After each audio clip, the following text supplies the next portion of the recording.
Remember who it was. We'll find it. Hi there. Hi. I feel like I just saw you. I was about to just say that. Like, the good news is it feels like we've never seen each other in person. And today it feels like I just saw you. So if you are just joining us here on the Pointing It Out podcast channel here on YouTube, that means that you have found us somehow, maybe through a friend. And unfortunately, this might not be the most exciting episode for you to watch because it's all about us, kind of. Well, it's all about 30 of us. That's exactly right. That's exactly right. So my name is Megan Holmes. I'm here at the Needlepoint Clubhouse in St. Louis, Missouri, actually Kirkwood, Missouri, just outside of the city of St. Louis. And I am STL Needlepoint on Instagram. This lady over here is Melissa Macleod, coming to us from W&F, I like those letters above her head, the Wool and the Floss in Grosse Pointe, Michigan, just outside of the city of Detroit. So we came together a little over a year ago, put together this thing that we call a video podcast. It's a little unconventional, but we like it. And evidently other people do too.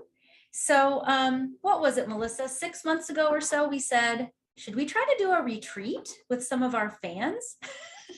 And I say fans in jest because it feels very like maybe 5 people will want to come, I think was kind of our talk amongst ourselves. That's exactly right. And I said, I've never had a retreat at my shop yet. It's always been a dream of mine, but I bet you I could hold 25-ish.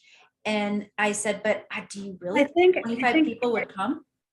And I think I also said, I'm kind of chicken. So yeah, you do it first. Right? And so we together decided, okay, let's pick a date. We're going to do this.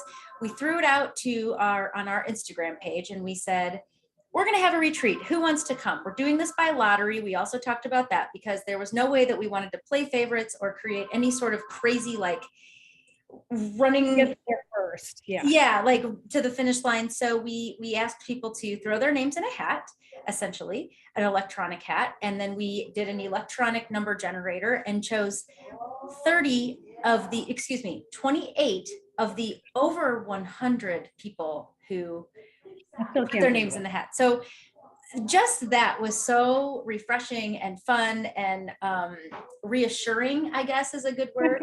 Yeah, it's weird. So it was really cool to know that about 100 people were interested and available the weekend that we chose. Right. And so we randomly chose 28 guests. Unfortunately, one was unable to attend. And so we ended up hosting 27 people.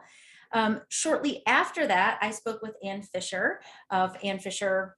Is she Ann Fisher Designs or Ann Fisher Needlepoint? I'm not even exactly sure how she goes about that. But so Ann Fisher is a needlepoint designer, as you probably know, because I like to say she's famous in the needlepoint world.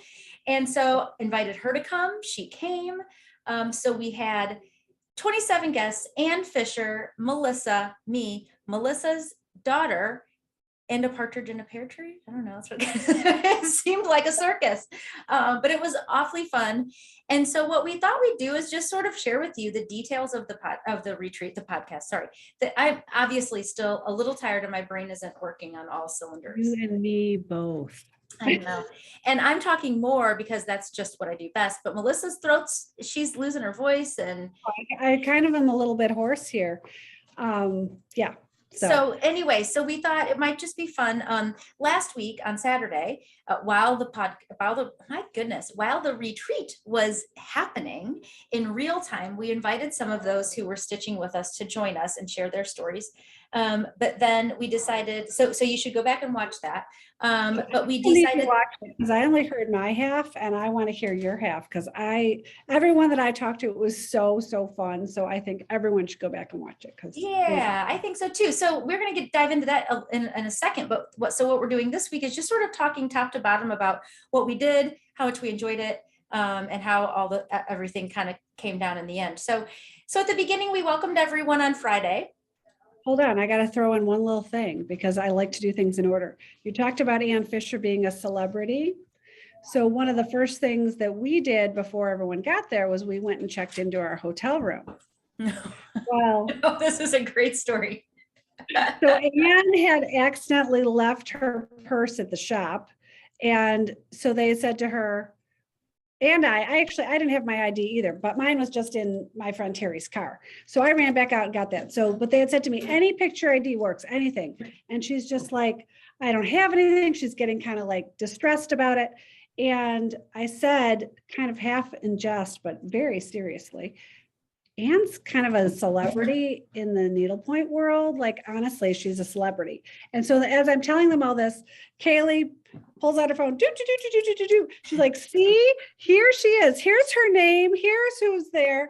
And so they let her sign into the hotel because she was an Instagram needlepoint celebrity. So what did Kaylee pull up? Was it Instagram and her picture, or was it her website?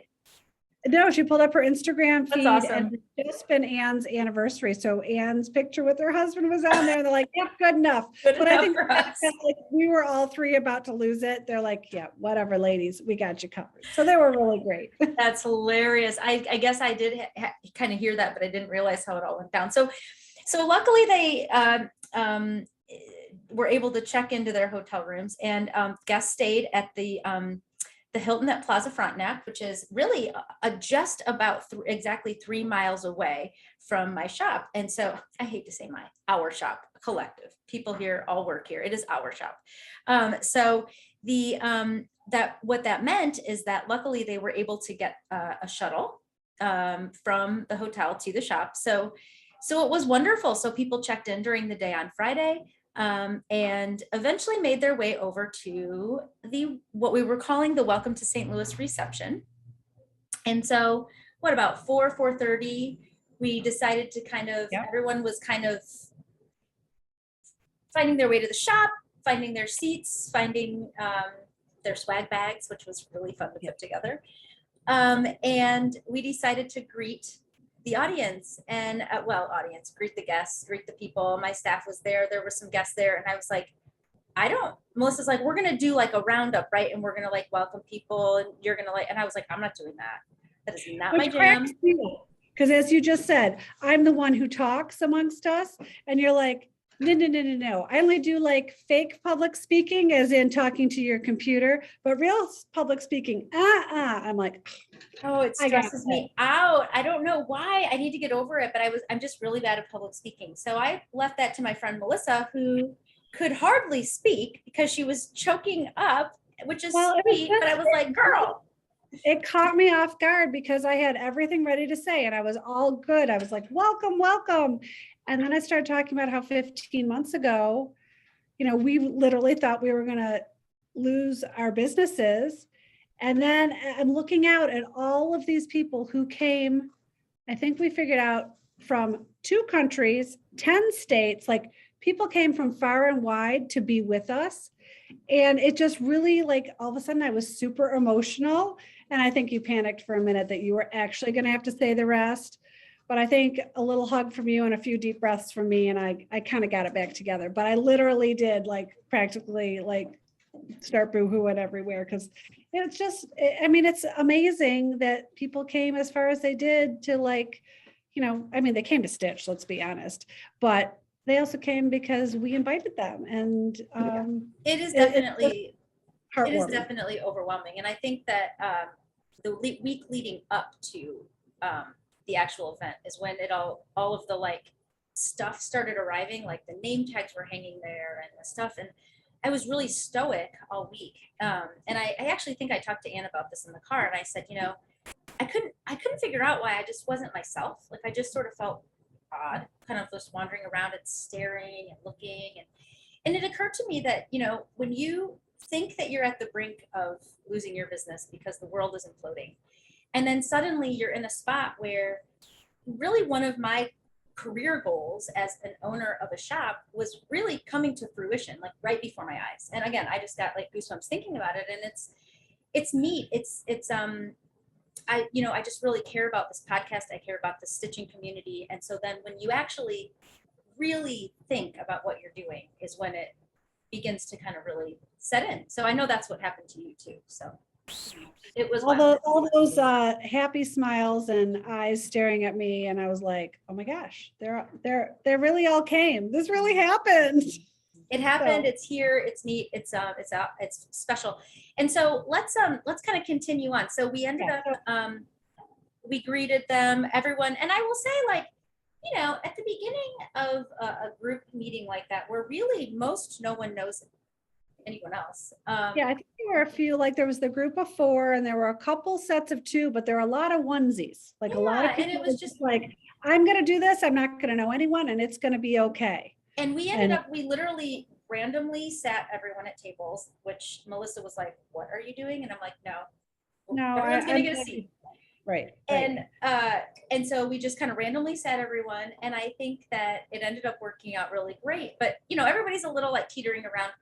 So then Saturday morning, are we ready to go on to Saturday morning? Did anything else? So I think Friday night we just kind of hung out and all got to know each other, and they set up, people that were stitching set up their spots and had a couple cocktails and a few little snacky do's. You had toasted ravioli. I was gonna say, the only funny thing I think is, particularly Anne, I happened to kind of, she was sitting in a spot kind of where I could see her more frequently, but everybody I think was kind of like some of the St. Louis delicacies are a little, you sort of have to be a St. Louisan to appreciate them. So we served toasted ravioli. We served Pretzel Boys, which is a local pretzel shop right down the street with like. But see, I'm still this. I have to interrupt because when you kept saying, remember, I was asking him like, but what is a pretzel boy? You're like, well, it's just down the street. I'm like, no. So in Detroit, we have like those big hot pretzel places that like they're big breaded pretzels.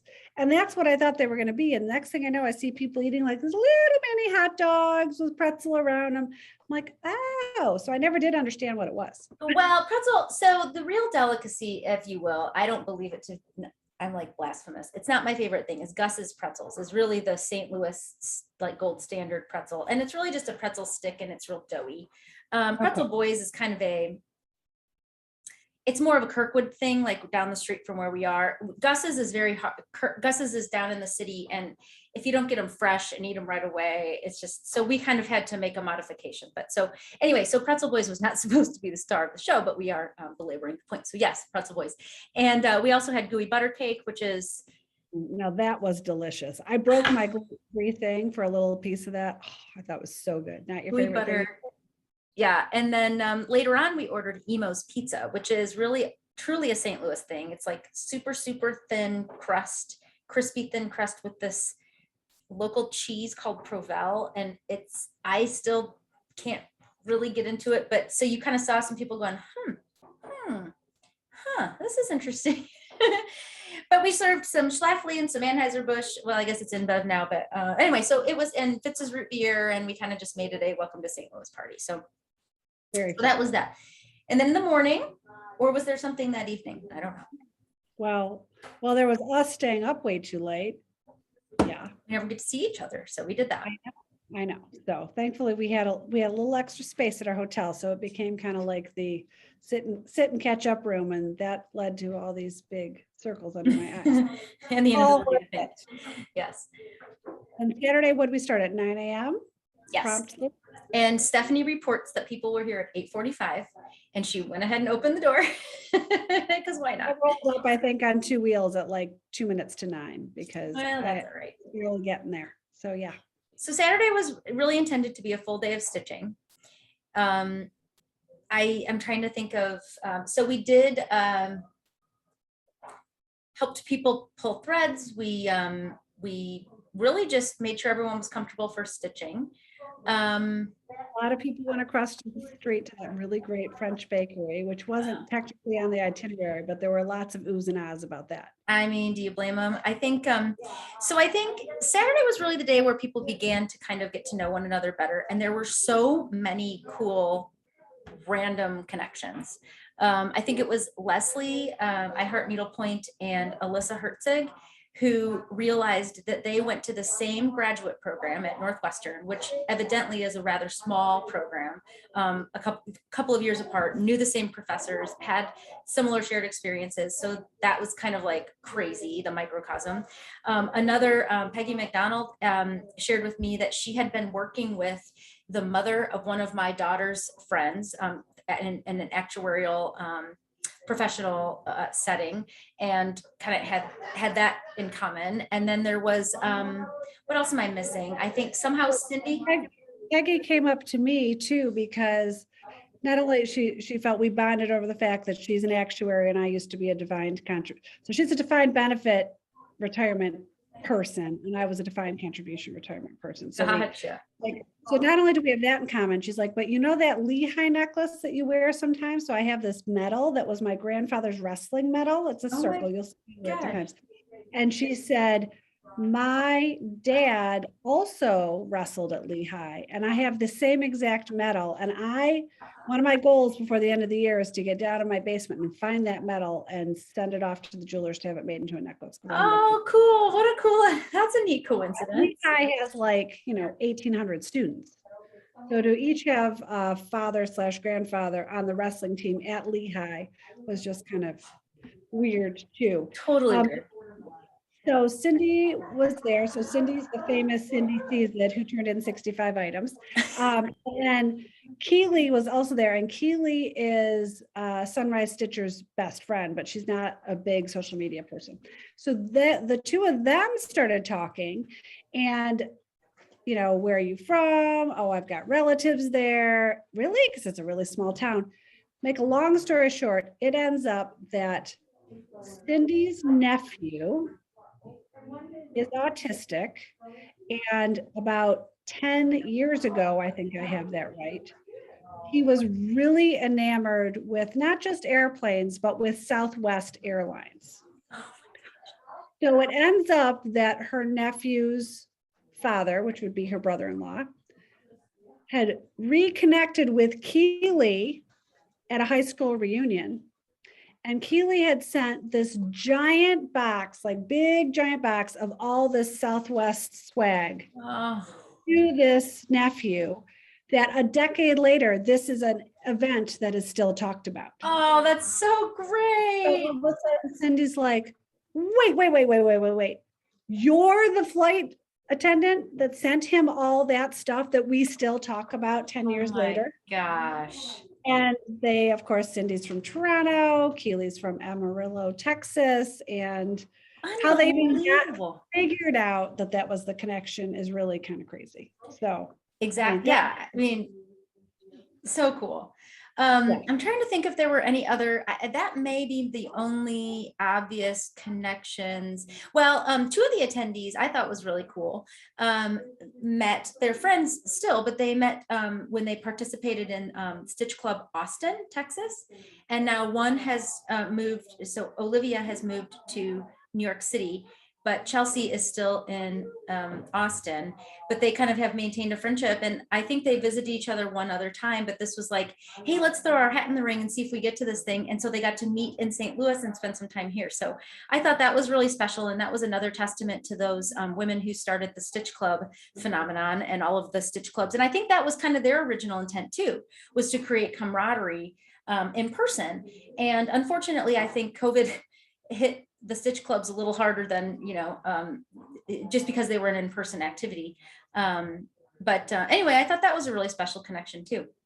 Well, the other thing, hopefully in the future related to that is, as you mentioned, Chelsea now lives in New York City, and my daughter Kaylee moved to Brooklyn this past January or February, actually. And she hasn't really had a chance because of COVID to meet a lot of other makers.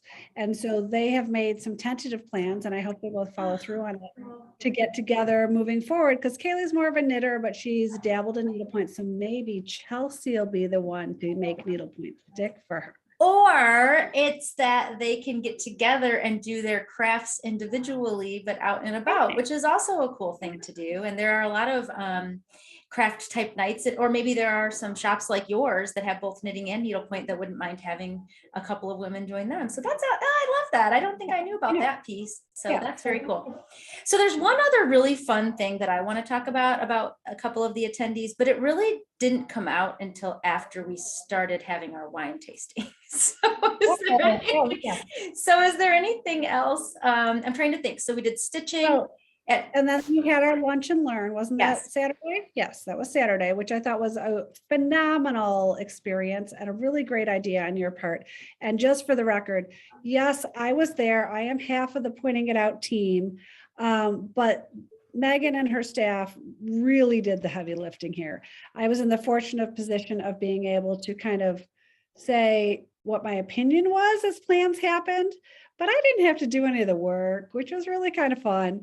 And I got to just show up and have a good time and meet everyone and shake hands and all Well, those when you good things. talk somebody into having a retreat, you also can't make them do all the work. No, I'm kidding. I didn't talk you into it, but no, I also, it just made sense because we had all the people here. But so yes, so we took, I mean, in fairness, we did do a lot of the behind, like the stuff that had happened behind the scenes, but I will tell you, so having been at higher education for 15 years, this should have been hit me earlier, but as we're having, we had a little retreat committee here in the shop. And so as we're having our meetings, we were sort of talking day by day. And it was Stephanie who was really the like retreat backbone leader person that did everything here at the shop for me. And like things just started happening and showing up. And so huge props to her. But it was it was her who said, hey, what about a lunch and learn? And I was like, that's brilliant, because we have way educated people about needlepoint around us. So why don't we? And I thought, gosh, what a great idea. And so that was not my idea. It was hers. But of course, I jumped all over it because I thought it was great. So we brought in Teddy and Sue, two of our kind of, I don't know, two of our main, I would say main, except for we've got so many now that that's kind of an unfair statement, but I would say two people who take on a lot of the load. And they just kind of explained who they were and how they got into to finishing, and people were able to ask questions and get some kind of real-time advice. Like, I'm working on this, what do you think about it? And so I think that was well received also. Phenomenal. It was really, really great. They were both, they're a wealth of knowledge, and they were well spoken and communicated it well. And yeah, they were fantastic. Yeah, they did a nice job. So that happened. And then we did some more stitching. We filmed the podcast, which was a lot of fun. Yeah, I get a little credit for running around and collecting all the people while you were putting out lots and lots of other fires. You get all the credit, because I was like, I don't think I can do this today. I don't think I can do this today. One of those reasons. It's Jack, we gotta go. Was that about? I thought you could throw something at me at one point, but we got it done. About the time when the toilets wouldn't flush? Is that? Yeah, that might have been when the bathrooms went down. So yeah, which I also have a funny story about that at the end. But that's another thing. Like, I think I would have like crawled into a corner and died. You now have 30 people plus your staff, so maybe 35 to 40 people under the roof and no working toilet. So thank goodness for Midwest hospitality and good friends. I called my pal next door who rents the building next door, and I said, I am in a conundrum. And he was 5 minutes away. He came over, left us the key, and graciously allowed us to go in and out of his building all day. So Jim, back to, I was going to give him a plug, but anyway, it doesn't matter. That Jim next door, the chiropractor, allowed us to use his space, which was really sweet of him. And in the meantime, I was calling the landlord and but anyway, I think it was just about the time that you had just kind of gotten over that hurdle that I said, okay, we've got to do the podcast now, or we're going to run into a problem with starting the wine tasting. And I thought and then you were like, oh, okay. If I get wine when we're done, this will all be worth it. So yeah, so that was really, I thought that was really great. I hope everyone enjoyed meeting everyone. Not everyone, we only had about a third of the people there. So, and I did my best, and I know you did too, to kind of wander around and make time to be able to sit with everyone and try to get to know everyone a little bit better, because to me, that's the special part of this community. But it wasn't until I was actually on screen with sweet Mary, who was an attendee, who really kind of poured her emotion out about why she was so interested in being here and being part of the podcast. And she even said that if she hadn't been chosen, she may have been sitting outside on the sidewalk because she wanted to come so badly. And that was because she had a tragic loss in her life. She lost her husband, and it wasn't due to COVID, but it was during COVID, and that's so isolating. And so to me, that just reminded me once again that not only this is about needlepoint, it's about a shared hobby, but it's also about reaching out to people during the pandemic when we all needed to make a connection. And I just feel so glad that we came together and figured out how to kind of try to connect with people, and I think it worked. So that was sweet. Another really great stitcher. So when I went around, I think you had 4 tables of like about 6 to 8 to whatever adds up to 27. Mhm. And when I went around, I'd be like, and we'd announced at the welcome reception that we were going to be doing this. So when I went Yep. around to the tables, I'd be like, so who's going to come on with us? And some people would be like, Crawling under the table. stitching furiously. And other people were like, me. So there was another very favorite stitcher of mine, although I think they're all my favorites. So I don't know, but a stitcher that I do have really connected with, and she had reluctantly volunteered, and I was kind of surprised because she's a pretty outspoken, very confident person. I was like, huh. And so she told me afterwards when Mary got a little emotional, which ironically, I was off camera and Mary's looking at me as she's like trying not to cry. And I'm like, oh, Mary, you got the wrong gal. I'm the one who was about to lose it last night. Remember? Yeah, don't look at me for stability, right? But this other really nice gal who was planning on going on, and then she was kind of on the fence about it. So I said to Megan, let her know that, it's okay. And so she told me later that she's like, well, she's like, I really wanted to go on, but it's probably good that I didn't, because she also lost a family member during COVID. And she said stitching and having the escape of watching the podcast and the unboxings and the Monday musings and all the crazy things that have become a part of your and my world that we're hoping means something to somebody. She could not say enough how much it meant to her and helped her get through that very difficult period in her life, because it was a very unexpected passing. And so that was, I was very sorry to learn that, because she had not shared that with me in our prior conversations or whatever. But so it's amazing how much our community, I think, has helped people get through good times and bad, for And sure. if you don't mind a quick turn, all respect to these women who have a very emotional connection to this, but if you don't mind a quick turn, there was also the woman, I'm pretty sure it was our pal Dodie, who came in, I think it was Dodie.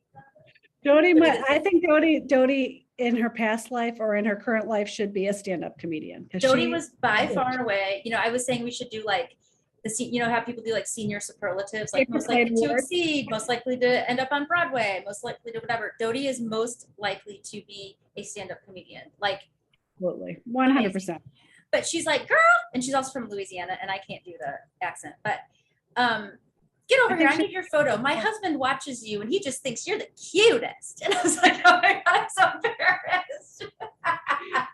Well, I don't know. Remember that whole conversation about how he likes short women. So you had that going for him. There was so many conversations, but I sat next to her at dinner. So anyway, hold on before we get to dinner. So then we did a wine tasting, and this had always honestly been a part of what I wanted to do if I ever was able to host a retreat here, because I love wine, number one. But we have a woman on staff who is brilliant. She's I think she has a bachelor's and a master's degree in something like, I don't know, just call it history, like just a general degree from university. She also coaches part-time the debate team at a high school. And she took a semester, or it wasn't a semester, but let's just call it 6 months out of her post-college life to go become a licensed sommelier in London. And so if you can put all those pieces together. How old is she? She is 26, 7. I know, right? Crazy to have done all this, but yes. I know. Crazy young for that. So she's just a hoot and a holler. And so I said, I would love for you to run a wine tasting. And she was like, okay, I'll do it, And so I'm a little worried, like this could go because she's a boatload of fun. Like this is the kind of girl that you would see in a professional setting and never know how much fun she is. But anyway, so I said, let's do this. And I told her mom, so her mom is Stephanie. So all the Hornsbys pitched in this weekend. But I said to her mom, I said, I know Megan's smart and I know she's a lot of fun, but I had no idea how this was going to go down. Amazing. And she was amazing. Yeah. So we did a stitching safe wine tasting. It was all white wines so that in case you spill, at least you don't get red wine on your project. And I know wine tasting isn't your thing, but it was so much fun and she's just such a comedy act in some ways and so smart all at the same time. And so we're drinking wine, and the women in the back are like kind of whooping it up. And I'm like, weren't we supposed to have appetizers? I was thinking in my head, like, gosh, I really thought we were supposed to have some food. It turns out we went so long with the podcast and they were rushing so fast, they forgot to bring out the cheese and crackers that they had. And that makes sense, because when she said, if they drink all the wine that I'm serving, it'll be the equivalent of 2.5 glasses or something. And I'm like, oh dear Lord, that Right? sounds scary. Coming from a 26-year-old, she's like, it's fine, it's fine. But anyway, I'm sitting there and I'm talking to a couple of the other women at my table. I think it was Shannon, so that's Cindy's daughter, and Allie, who, by the way, brought these amazing Ort containers. She made these, one for me and one for Melissa. Mine's she made them for every single person there. So, but I just mean, so she brought a whole slew of them. So she brought their oyster shells and clam shells and just so she paints them and decoupages them. I'm obsessed with mine. I was so excited about it. And Melissa's has bees when I saw hers. So anyway, it's at home. It was a really kind gift. And truthfully, we did get more gifts than I ever would have expected people to bring. That was a little embarrassing. But so we're sitting there and I said, whose chair am I sitting in anyway? And they said, oh, the two women at the end of our table are mother and daughter, and they wanted to go have dinner together. And I was like, oh, okay, no problem. And she goes, or maybe they're going to pick up the 8,000 bras that they bought today. And I was like, wait, what? So the next day, you know me, I didn't let a sleeping dog lie. I was like, what's happening down here? What are you? Oh my gosh, I just lost her name. Rachel is her daughter's name, and Susie is her mother's name. Susie is among the top eBay sellers in the country. But she's only done it for like 2 years or something. Didn't you tell me that? Like, no. She's been doing it for longer than that. We're going to totally screw up the whole story. But within 2 years, she like basically paid off her family, like property or something. Like in 2 years, she made enough money to like buy her husband a car, this woman is incredible. She speaks at eBay, well, when they used to have them, eBay like conferences and like how to do it and whatever. So the next day, so she and I talked, and boy, was that a hoot too. I mean, these people were just incredible. And I said, how do you do it? How on earth? And she goes, well, everybody that works for me lives under my roof. And I'm thinking, what does that mean? All of her kids and her daughter who was sitting there is her like number one full-time employee. And so this whole family effort to do this whole eBay thing. It's just absolutely fascinating. Super successfully. Like you said, they paid off like a 40-acre piece of property, not just like some little hunk house. Like, and so, I mean, it sounds funny to say she was going to pick up 8,000. I think it was both bathing suits and some other kinds of undergarments, but literally, I don't even know how she found these things. She's going to have to comment on this if she watches this and fill in the blanks. But I'm just saying, these women I hope we're not leaving anybody out there. I mean, it was just the most fun, I have to say. So fun. So fun. We wine taste, we go to dinner. We took everyone to a historic part of St. Louis called The Hill.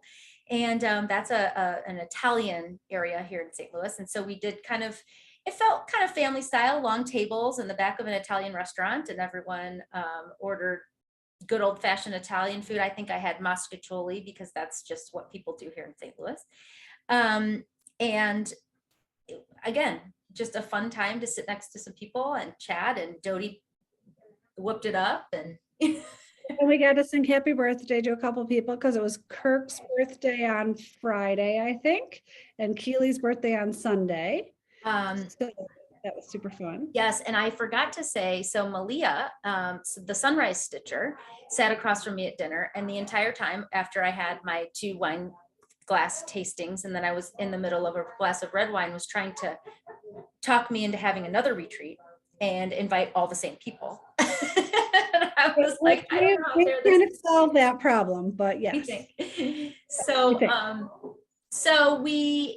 is that, have I missed any of the high points? On top of that, we were able to graciously receive some trunk shows just for the retreat. We had the Colors of Praise trunk show. So thank you to that crew for sending that to us. We had the end of the Sandra Gilmore trunk show. We had Point of It All trunk show. Melissa had beautiful handcrafted laying tools, and Kelly Clark accoutrements, which are amazing.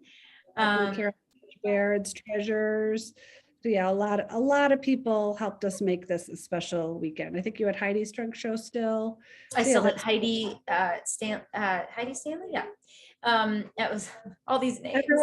Everyone got to see your rainbow wall. I think there was a comment. So what also happened is I think Malia was the one who led the charge on this. Set up Pointing It Out podcast retreat Instagram chat group. Yes, which is really fun. One of the gals that was there who actually works at another shop, so I'm not going to mention her name or the shop she works at, but she made a comment in the chat, your thread selection has ruined me for any other shop. Oopsie. That was super cute. Because that was a very nice compliment because we worked hard on that. But so selection. We do have what we call the rainbow wall, and it's fun for everyone to see the rainbow wall. So that was kind of part of that. So come Sunday, people had to start departing. We did not until 4:00, but people started peeling off a little bit around lunchtime, I think. Yeah, so we brought box lunches in both days, and then in the afternoon on Sunday, we brought actually another Hornsby, Mr. Hornsby, Stephanie's husband, delivered the Ted Drews because that had to be picked up and delivered in a timely fashion because that's a custard, local custard. And so he brought that, but so that was fun. And what am I missing? So lots of pictures on Sunday because everyone was fast friends by then. I mean, it was so fun to see it. And what I was trying to explain to someone who doesn't stitch and about this retreat is I think we had people there that were in their Kaylee was 24. Okay. And then I think we had people up into their 70s and every age in between. And there were so many great relationships fostered. Like, I mean, just the age group didn't matter. Like everybody was talking to everybody. People were enjoying each other. That were the 70-year-olds were having fun with the 30-year-olds and vice versa. And, all us agers went both directions. And it was just really, really great to see everyone really seem to bond and enjoy each other and, love to talk about their stitching, love to talk about other parts of their lives. Yeah, it was super fun. It was super fun. We also, the other thing that I think there were some other outside things that happened that for one, I can attest to is my daughter Kaylee is talking about going back to graduate school next fall. And she's very interested in being a high school guidance counselor. And as you introduced all of the staff, you're like, oh, and Stephanie in her other job, when she's not working for you, works in a guidance counselor center at the local high school. And I'm like, okay, I'm still a mom first and foremost. So I'm like, Kaylee. Good luck to her about that. She and Stephanie have already chatted a ton about this, and Good. Stephanie set up FaceTime conversations with Kaylee and the counselors in her department so that Kaylee can really get some one-on-one career advice from them. And I am 100% positive that is not the only thing like that happened. Oh, absolutely. Good thinking. Yeah. It's funny. The women around here, I'll say that this is their jobby, which is their hobby job or their job that is also their hobby. So we like to say that's their jobby. So there's always, it's neat around here because there's always women who have other experiences or had previous, like I mentioned, Karen, who was a NICU nurse and then an engineer and is now running the trunk shows at my shop. So it's wild. There's a lot of depth of people are just so interesting. And that's one thing that makes this so fun is we can sit around and chat and meet. So I have one last story that I think is funny that I want you to, so as everyone's leaving, right, you get to the airport. Well, before that, so as we're standing outside packing up everything. Oh yeah. Terry's my good friend from Chicago that I've talked about quite a bit. As a matter of fact, she said it was so funny because a number of people there were like, Terry, come here. Like, we feel like we know you because I've talked about her a lot. Yeah. Oh, we forgot about the Kaylee story at the airport too. That's pretty funny. But Terry sees a rainbow outside, which we thought was like so we have pictures of a double rainbow that I think Terry T-Bear 510 T-Bear something on Instagram. She posted a picture of the rainbow right outside your shop, which was really, really beautiful to see, and was kind of the perfect ending to the weekend. Well, I think there's so many meanings like that for me. That's the rainbow wall. So it's kind of funny to see a rainbow. And then I have a really staunch supporter who I talk about a lot, and I've talked about on the podcast before, but Roanne was a stitcher and a woman who was just really encouraged me and was such a strong supporter. And I looked at that rainbow and I walked away and I was like, I think that's Roanne, because she passed away, which is horribly too early and sad, but she's the one for whom we do the food dogs, and so I looked at that and I was like, I think that's my pal upstairs. So that was special to me too. So but so then the part that I think is hilarious that we haven't got to yet is, so you all get to the airport, or is this on Monday? So there's two airport stories, and I think you heard the one that involves Kaylee first. Do you remember what she said when she got to the airport in St. Louis? That somebody knew you? She was carrying her needlepoint bag, and some gal walked up to her and said, "Oh, I love your bag." And so Kaylee said, "Oh, well, this is where I got it. And my mom, and I'm here on a needlepoint retreat." And they said, "Oh, really? Tell me more." And so she proceeded to say that her mom owned a shop in Detroit, and her good friend owned the shop in St. Louis. And she goes, wait, you know Megan and Melissa? So it ends up that one of her good friends, she wasn't even a stitcher, one of her good friends goes to tons of needlepoint retreats, and she hears this gal talking about us all the time. So she insisted on taking Kaylee's picture to send to her friend. So fun. That's so fun. Guilt by association. That's what I like to call that. That was a riot. Yeah. So then so Monday morning, we stayed Sunday night, and again, stayed up too late and got to the airport Monday morning. Terry was very gracious to drop us off.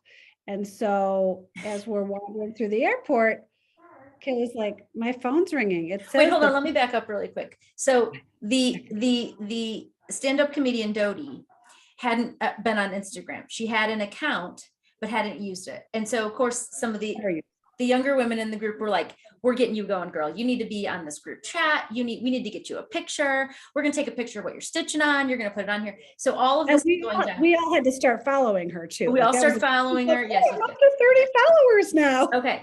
So carry on. Yeah. So Kayla's like, I'm really confused, Mom. My phone's ringing and it says the Pointing It Out podcast retreat is calling me. I'm like, is that possible? And I saw that too, but I thought that's weird. And somebody must have hit the wrong button. So I hit.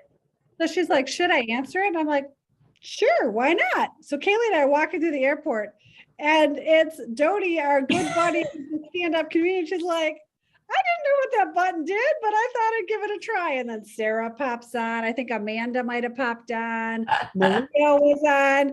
So we had like the funniest conversation, of course, because anything involving Dodie makes anybody laugh. So then 5 or 10 minutes later on Monday morning, if any of you are following like the national news and any of you are on the social, I'm like trying to do Monday morning news things. I'm like, why won't this post? Like, this is weird. Why won't this post? Facebook and Instagram both went down. So we're pretty sure Dodie broke it. that Dodie broke Instagram.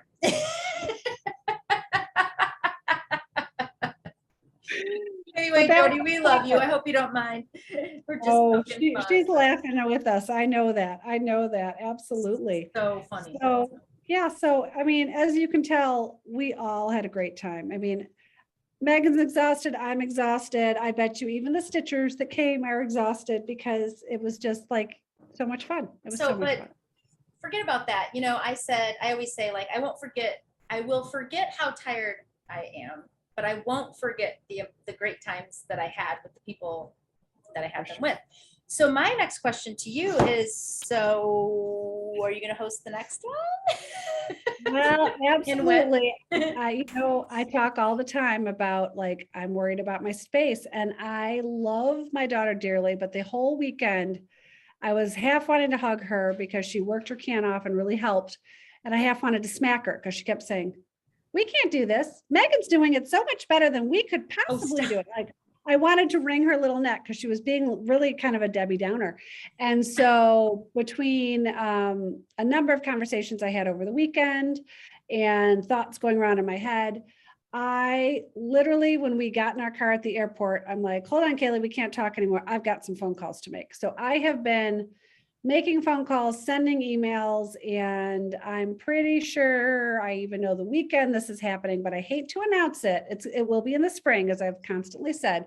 I think I figured out a way so that everyone who was there, who was asking for a right of first refusal, can get their way, but we'll still have room for more. So I think it's all going to work itself out, but I don't want to jinx it by announcing it too soon. Well, and what I told Melissa is that my shop and her shop are very different. She and I both bring different personalities and things to the table. And so the retreat should look completely different when we go to Detroit. And I am ready for it and I'm here for it. And I'm excited. My mom is a little disappointed that she did not get like VIP pass to this first one. And to be frank, I think I was so tunnel vision about how this was going to go, whether it was going to go down well, that I didn't even think to invite my mother. So Mom, I'm so sorry, but you will have a golden ticket to Detroit when we go. Good. And yeah, the other thing I should say, because I think we do have a lot of these watchers too. So there's a group called the Stitcher Safe Place, and they're on Facebook, Instagram, Yeah. both. Before this retreat, they had a retreat in Seattle. Am I right? Was it Seattle? Sorry, maybe I'm getting it. Anyway, they determined that their next stop would be St. Louis, asked if they could come to my shop, and I said, hold the horses. I can't even think about that now, but I think that we have settled on the fact that they are coming to St. Louis. They will be making a trip here. And so we are delighted for that. So I think, we're not alone in our kind of fellowship with the Pointing It Out podcast. There's a lot of people out there that want to get together and see each other and start traveling again. I know that there's a trip going to France. Mention one thing in this, because I was, of course, the biggest one with my health issues that was like, oh yeah, mask mandate. And I'll tell you, would we have rather have been there without having to wear a mask? Absolutely. But it didn't stop any of the fun. It didn't. And it became a non-issue.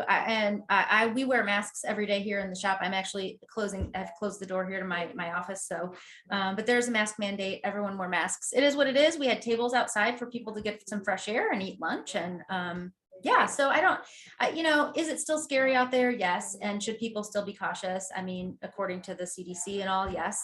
But I think, knock on wood, in 10 days that we all are healthy, but again, we sat apart, we wore masks, and life carried on. And hopefully maybe by next spring we won't have to wear masks, but if we do, we do.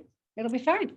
If we do, we do. If we don't, hallelujah, because I'm sick of these darn things. But it is what it is, right? So now I'm moving on to the next thing in my life, which is my brother's wedding. And when this episode drops, I will be hopefully with a glass of champagne. So life marches, doesn't it? But I'm going to take a break, but Melissa's not going to take a break from planning the next retreat. And we hope to get that information out as soon as possible. So if you found us on here on our YouTube channel, we appreciate you. We hope you are subscribed, the little button that says subscribe. But the other thing you can do to make sure that you don't miss out on any of the announcements is follow us on Instagram. We are the Pointing It Out podcast on Instagram, and we do our best. I think at one point we were talking about how many Instagram accounts each of us manages on the regular. So we do the best we can to continue to put information out on the podcast account as well. But I think that kind of wraps everything up. Don't you think so? Absolutely. It was great fun. Hopefully you're recovered by the time you leave for the wedding, because then you'll be exhausted from that. And then you won't know which one you're exhausted from. Like I said, you won't remember how tired you are, but you'll remember the good times. So I'm just going to plug on and hope I don't get sick. Adrenaline only carries you so far until usually I get some kind of a sinus infection or crazy thing. But anyway, we'll get through it. So thank you so much. I should say, you know, truthfully, I did say this is Melissa like bought into this idea, traveled here, brought her daughter, and it wasn't an easy task for you to be here and stay in a hotel and not be in your own bed either. So it was fun. It was super fun. It was super fun. So yeah, next time it'll be your turn to maybe. I'm ready for it. Yeah. Yeah. I decided that I kind of felt like the mother of the groom. Oh, that's a good way to put it. And that's my mom this weekend. So let's hope I she had a sat at every table at dinner. I made my rounds all the time, which was not a difficult job to do because everyone was so fabulous. That's and true. your staff was fabulous. So kudos to all of them. I agree. I know it took a group to pull everything off. You did. So it was great. It's true. It was done with love. That's for sure. So, all right, you all, thank you for tuning in. Hope you enjoyed this episode and we will be back again next week. Have a good one. Bye-bye.